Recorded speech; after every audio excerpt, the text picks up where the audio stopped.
Hey, we got a whole lot of Transformers. So many Transformers. I'm Max Scoville. I'm Brake-Neck. Frank knows a lot about Transformers. I know a little bit about Transformers. What are these Transformers, Frank? This is the entire Wave 1 and Wave 2 of Combiner Wars. We got a lot. We got a Superion, its 6 components, Menasor and its 6 components, and then 2 extra components.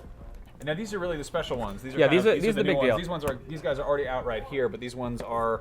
Yeah, these are online exclusives that have just come out right now, and they finish the original. So when these figures were originally released, they came with almost a complete figure.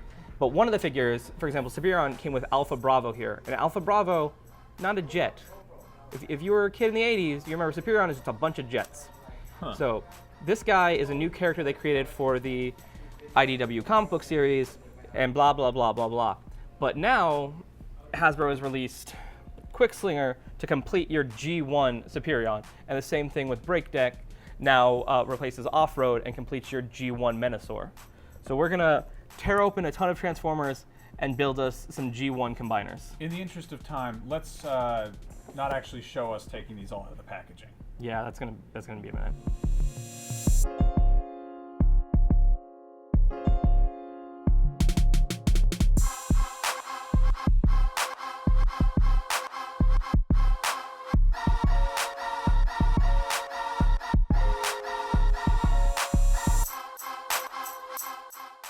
Okay, so now they're cars, and that took a while. It took a little bit of time. They come out of the package robots, and we have to transform them. What was They're Transformers. what was your take on this? So as a there's Transformer yourself.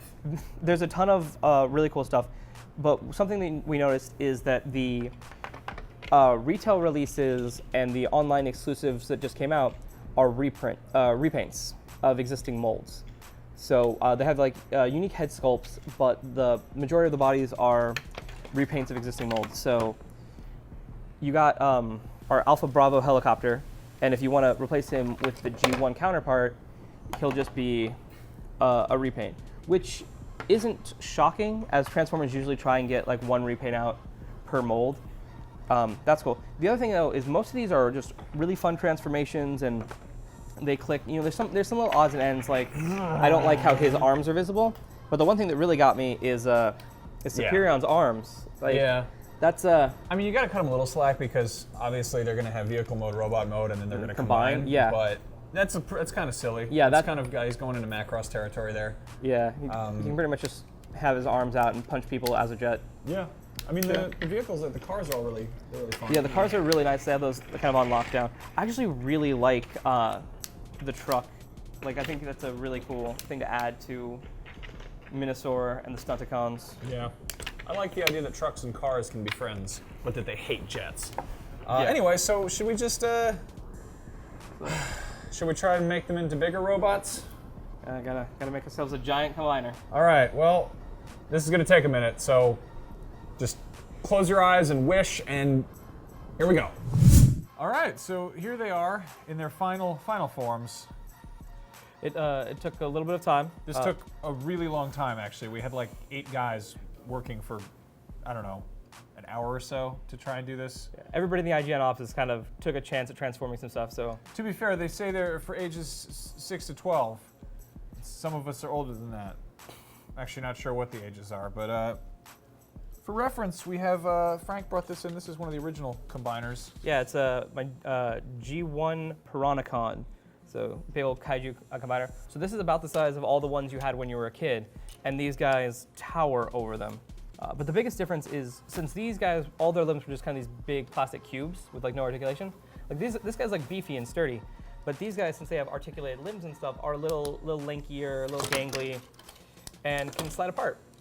So that's the one thing I noticed is Superion has a very like solid core, and totally can be played with and moved around. He's no big deal. But Menasor, because his hips are at a 45-degree angle, like they're not really very tricky. strong. Still, there's a little plastic plate in here that's supposed to lock the upper thigh at like a 45-degree angle. Yeah. And you kind of pray, but he's really held together by friction, and because of the plastic tolerances, some ones you pick up, yeah, just a lot of hope. So some of the ones you pick up, like the plastic tolerances will be a lot tighter and the joints won't be as loose. The one we got, the joints are pretty loose. As you can see with Max just battling Menasor. They're fighting, and sometimes And sometimes you just take them all out. But yeah, so Menasor, a little loose. Superion is definitely a lot better. I have a lot of high hopes for the upcoming Protectabox combiner and the Combaticons combiner that I've heard rumors of. That seems super cool. And of course, we've been promised Devastator for the longest time, so I hope he's going to be amazing. I like Devastator. He's made out of construction trucks. Yeah, he's like which the is best ironic. one. The most ironicon. Anyway, thank you guys for watching this. This was really fun. This was a really drawn-out, complicated unboxing. Which is your favorite of these toys that... Do you remember all their names? I cannot, because most of them, like this one, Frank can't even remember all their names. There's a lot of different names. They get new names. Licensing happens. These and are available now. Slingshot is no longer Slingshot. My other car is afoot. For all your Transformers toy and grown men acting really inappropriately juvenile, keep it right here on IGN.